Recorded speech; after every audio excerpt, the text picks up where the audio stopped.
Hi students, welcome back. This is your Sukanti ma'am. Today I am going to continue the same lesson from civics. The name of the lesson is equality. We already learned about what is equality in our previous video, and this video we are going to learn about kinds of equality. Kinds of equality. So there are 4 types of equality. The first one is social equality, and the second one is civil equality, and the third one is political equality, and the fourth one is gender equality. First we are going to see about social equality. Social equality means that all citizens are entitled to enjoy equal status in society. There should not be any discrimination of caste, creed, color, and race. All should have equal opportunity to develop their personality and to complete goals. So, first, social equality. Since we are all belongs to human being, everyone should have equal rights to live in this society regardless of caste, creed, color or race, isn't it? So social equality அப்படின்னா என்னன்னா, இந்த சமுதாயத்தில் இருக்கிற ஒவ்வொரு மனுஷங்களும் எந்த விதமான பாகுபாடும் இல்லாமல் வாழக்கூடிய உரிமை அவங்களுக்கு இருக்குது. அவங்க எந்த மதத்தை சேர்ந்தவங்களாக இருந்தாலும், அவங்க எந்த ஒரு கடவுளை வழிபடுறவங்களாக இருந்தாலும், அவங்க எந்த ஒரு கேஸ்டாக இருந்தாலும், அதாவது எந்த ஜாதியாக இருந்தாலும், அவங்க எந்த கலராக இருந்தாலும், அவங்க எந்த இனத்தை சேர்ந்தவங்களாக இருந்தாலும், இந்த சொசைட்டியில் இருந்தாங்கன்னா சரிசமமாக நடத்தப்படணும் அப்படிங்கிறது தான் சோஷியல் ஈக்குவாலிட்டி. அது மட்டும் இல்லாமல் அவங்களுக்கு கொடுக்கக்கூடிய வாய்ப்புகள், அவங்களோட திறமையை வளர்த்து கொள்வதற்கும் வாழ்க்கையில் வெற்றி அடையிறதுக்கும் அவங்களுக்கு தேவையான வாய்ப்புகள் சரிசமமாக இருக்கணும். All should have equal opportunity. வாய்ப்புகள், ஆப்பர்ச்சுனிட்டி மீன்ஸ் வாய்ப்புகள். So all should have equal opportunity to develop the personality and to complete goals. Next one is civil equality. Civil அப்படின்னாலே நீதித்துறையை குறிக்கிற ஒரு வார்த்தை. Okay, so civil equality. Civil equality is enjoyment of civil rights by all citizens. There should not be any discrimination of superior or inferior, the rich or the poor, caste or creed. So ஒரு நாட்டில் இருக்கிற எந்த குடிமகனாக இருந்தாலும் அவங்க நாட்டில் இருக்கிற சட்டம் அவங்களுக்கு பொதுவானதாக இருக்கணும். There should not be any discrimination. Discrimination means treating differently. Okay, that should not be happen. Equal rights should be available to all the persons and nobody should be denied enjoyment of any rights. So rights அப்படின்னா உரிமைன்னு சொல்கிறோம். இந்த சமுதாயத்தில் இருக்க எந்த ஒரு மனுஷங்களுக்கும் அடிப்படை உரிமைகள் மறுக்கப்படக்கூடாது. Rule of law is in force in England and in the eyes of the law all are equal and equal treatment is given to all by the rule of law.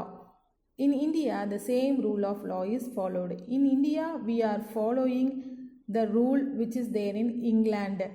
Based on that rule, in the eyes of law, all are equal and equal treatment is given to all. சட்டத்தின் முன்பு எல்லாருமே சரிசமம், எல்லாரும் ஈக்குவலாக நடத்தப்படணும் அப்படிங்கிறது தான் இங்கிலாந்தோட சட்டம். அதை தான் நம்ம இந்தியாவிலையும் ஃபாலோ பண்ணிகிட்ருக்கோம். ஏன்னா நம்ம சுதந்திரம் அடையிறதுக்கு முன்னாடி ஆங்கிலேயர் ஆட்சியில் இருந்தனால அவங்க வகுத்து வச்சுட்டு போன அதே ரூல்ஸை தான் நம்ம இன்னும் ஃபாலோ பண்ணிகிட்ருக்கோம். அதனால தான் நம்ம இங்கிலாண்டோட ரூல்ஸை இன்னும் ஃபாலோ பண்ணிகிட்ருக்கோம். Next one is political equality. All the democratic countries, including India, have guaranteed the political rights to all citizens. It includes right to vote, right to hold public office, right to criticize the government. Political equality means அரசியல் சார்ந்த சமநிலை. எல்லா ஜனநாயக நாட்டிலையுமே இந்த அரசியல் சார்ந்த உரிமைகள் ஒவ்வொரு குடிமகன்களுக்கும் இருக்குது. அதாவது ஒவ்வொரு சிட்டிசன், அந்த நாட்டில் வாழ்கிற ஒவ்வொரு குடிமகனுக்கும் இருக்குது. அது என்னன்னா ரைட் டு ஓட், ஓட்டு போடுவதற்கான உரிமை, and right to hold public office, அரசாங்க அலுவலகங்களை பயன்படுத்திக்கிறது, ரைட் டு கிரிட்டிசைஸ் த கவர்மெண்ட்டை வந்து விமர்சனம் செய்கிறது. கிரிட்டிசைஸ்னால் விமர்சனம். எப்போ வந்து கவர்மெண்ட்டால் செய்யப்படுற விஷயங்கள் நமக்கு ஏற்புடையதாக இல்லையோ அப்போ நம்மளோட எதிர்ப்பை தெரிவிக்கலாம். இதெல்லாம் தான் வந்து பொலிட்டிக்கல் ஈக்குவாலிட்டிஸில் வருது. Citizens should have equal opportunities to actively participate in the political life. Each and every citizen in our country having rights to participate in the political life. இந்தியாவில் இருக்க ஒவ்வொரு குடிமகனுக்கும் வந்து அரசியலில் வந்து பங்கெடுத்துக்கிறதுக்கு உரிமை இருக்குது. These rights can be enjoyed through the universal adult franchise. So இந்த ஒரு உரிமை அப்படிங்கிறது வந்து உலகத்தில் எல்லா நாடுகளையுமே இருக்குது. In India, the voting right is given to all the citizens who has attained 18 years of age without any discrimination. So இந்தியாவில் வாழக்கூடிய எந்த ஒரு குடிமகனாக இருந்தாலும் அவங்களுக்கு 18 வயசு முடிஞ்சிருச்சு அப்படின்னு சொன்னால் அவங்களுக்கு ஓட்டு போடுற உரிமை இருக்குது. எந்த ஒரு எலெக்ஷன்லேயும் அவங்க ஓட்டு போடுறதுக்கு உரிமை இருக்குது, எந்தவித பாகுபாடும் இல்லாமல். India is the first country to give right to vote to women from the very first general election held in the year 1952. So 1952 only our first general election held. அதாவது முதல்ல நம்ம நாட்டில் வந்து ஜென்ரல் எலெக்ஷன் சுதந்திரத்துக்கு அப்புறம் எப்போ நடந்துச்சுன்னா 1952. அந்த எலெக்ஷனில் இருந்தே நமக்கு பெண்களுக்கான ஓட்டு போடுற உரிமை இருக்குது. இன் Switzerland the right to vote is given to women in 1971. So many countries are not allowing their women citizen in their country to vote. But in India, in the very first general election itself, we gave the opportunities to vote. Any person who has completed the age of 25 years can contest in the election. So any Indian citizen who completed the age of 25 years can contest in the election. அவங்க வந்து எலெக்ஷனில் நிற்கலாம். 25 வயசு முடிஞ்ச எந்த ஒரு இந்திய குடிமகனும் எலெக்ஷனில் நிற்கிறதுக்கான உரிமை அவங்களுக்கு இருக்குது. Right to criticise the government is also very important right, and the people can express their resentment through demonstrations. So right to criticize அப்படின்னா என்னென்னா விமர்சனம் பண்ணுவதற்கான உரிமை. It is very important right to express their feeling towards their government. If the people doesn't like any orders passed by government, means they can do demonstrations against the government. Demonstrations means போராட்டங்கள், ஆர்ப்பாட்டங்கள். நம்ம கூட பார்க்குறோம் இல்லையா, இப்போ ஏதாவது பிரச்சனை நடந்துச்சுன்னா மக்கள் என்ன பண்ணுறாங்க, போராட்டங்கள் செஞ்சு தங்களோட எதிர்ப்பை காட்டுறாங்க இல்லையா கவர்மெண்ட்டுக்கு, அதுதான் வந்து demonstrations. The value of the vote of the Prime Minister and the value of vote of common man in general election is same, which denotes political equality. நம்ம பிரைம் மினிஸ்டரோட ஓட்டுக்கும் நம்ம நார்மலாக நம்ம போடுற ஓட்டுக்கும் வந்து ஒரே விதமான மதிப்பு தான் இருக்குது. இதுதான் பொலிட்டிக்கல் ஈக்குவாலிட்டி, அரசியல் சமநிலை அப்படின்னு சொல்கிறாங்க. Next we are going to see about gender equality. All human beings, both men and women, are free to develop their personal abilities and make choices without any limitations. So in this society, even they are men or women, they are having equal rights to develop their personal abilities and make their choices without any limitations. So இந்த சொசைட்டியில் இருக்கிற ஆணாக இருந்தாலும் பெண்ணாக இருந்தாலும் அவங்களோட திறமையை, ஆளுமை தன்மையை உயர்த்திக்கிறதுக்கான உரிமை வந்து 2 பேர்களுக்குமே எந்த விதமான கட்டுப்பாடுகளும் இல்லாமல், எந்த விதமான வரம்புகளும் இல்லாமல் எல்லாருக்கும் ஒரே மாதிரி தான் இருக்குது. Women were not given equal rights and they were considered as weak as compared to man, and they were placed in a secondary position to man.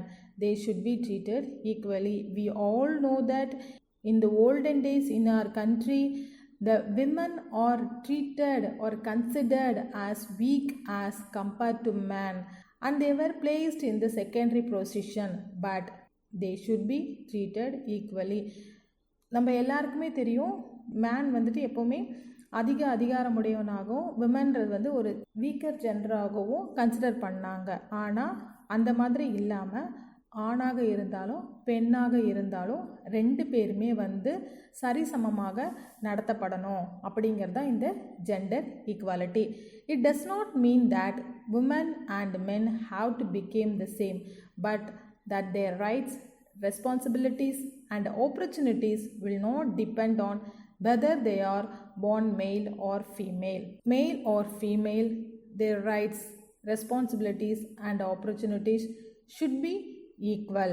அதாவது அவர்கள் ஆணாக இருந்தாலும் பெண்ணாக இருந்தாலும் அவங்களோட உரிமைகளும் அவங்களோட கடமைகளும் அவங்களுக்கு கொடுக்கப்படுற வாய்ப்புகளும் எல்லாமே சரிசமமாக இருக்கணும் அப்படிங்கிறது தான் இந்த ஜெண்டர் ஈக்குவாலிட்டி.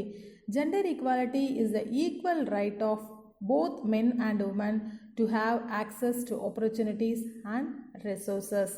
இருக்கிற வாய்ப்புகளையும் வளங்களையும் வந்து இருவரும் சரிசமமாக பயன்படுத்தி கொள்ளணும். They have right to participate in the economic sphere and make important decision. முக்கியமான முடிவுகள் எடுக்கப்படும் போதும் அவங்க ரெண்டு பேர்த்துக்கும் சரிசமமான உரிமைகள் வழங்கப்படணும். Women with their talent and hard work have proved that their ability is not less than men in any aspect. So nowadays women proved them they can do anything not less than man in any aspect. So இந்த காலத்தில் இருக்கிற women வந்து எல்லாருமே அவங்களோட தனித்திறமையினாலையும் கடின உழைப்பாலையும் தங்கள் ஆண்களுக்கு வந்து எந்த விதத்துலையும் நாங்கள் குறைஞ்சவங்க இல்லை அப்படிங்கிறத வந்து அவங்க ப்ரூவ் பண்ணிகிட்ருக்காங்க. Nowadays, women are successfully working in many fields like border security force, Indian Air Force, etc. So, the works which is considered as really hard, men alone working in such a field like border security force, Indian Air Force. But nowadays, women also successfully working in such fields. அதாவது ரொம்ப கடினமான ஒரு துறைகள் அப்படின்னு கருதப்படுற border security force, Indian ஏர்ஃபோர்ஸ்லாம் இப்போது நம்மளோட பெண்களும் வேலை செஞ்சு அவங்களோட தனித்திறமையை ப்ரூவ் பண்ணிகிட்ருக்காங்க. For the uplift of women, 50% reservation has been given for women in local bodies. So எல்லா பெண்களும் சரிசமமாக நடத்தப்படணும் அப்படிங்கிறதுக்காக 50% இடஒதுக்கீடு பெண்களுக்காக கொடுக்கப்பட்டிருக்குது. UNICEF says gender equality means that women and men and girls and boys enjoy the same rights, resources and opportunities. UNICEF means United Nations International Child Emergency Fund. This is the one special organization which is responsible for the safety of the children in the all over the world. It says all the children or all the men and women, all the girls and boys should enjoy their rights, resources and opportunities.